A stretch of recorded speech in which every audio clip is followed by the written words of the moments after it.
You can see it when it animates. It's not really meshing properly, but it's just a, you know, it's being driven by a ratio thing in here, and I obviously haven't done it properly.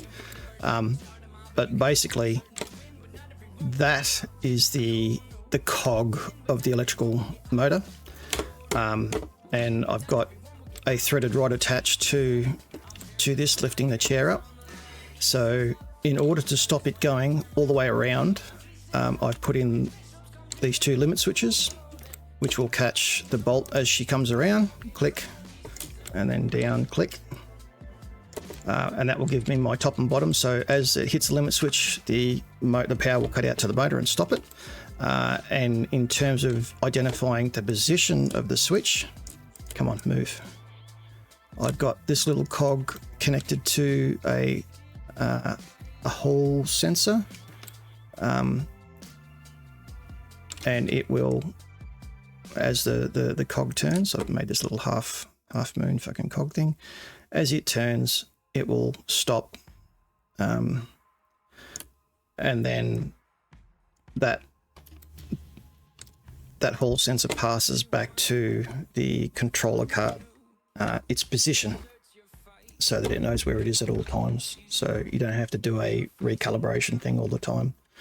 It just knows where it is. And as it gets to the end stop, it knows where its top end and the bottom end is. And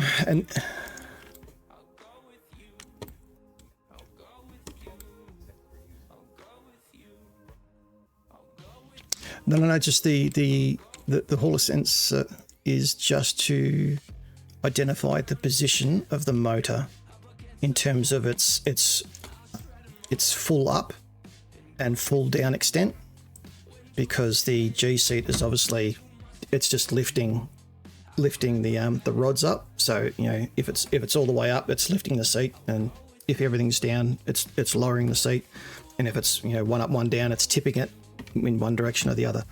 So that is purely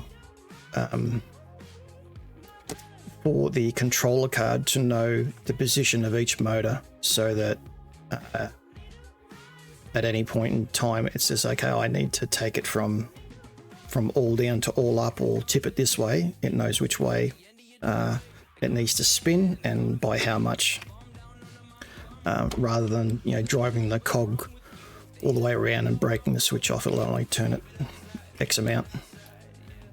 But this is just the little cogs that I have made out of acrylic, and that's the little bracket to hold everything in place, with the limit switches in place, and then some little cable tie holders here, and some wiring holes, and then the mount holes.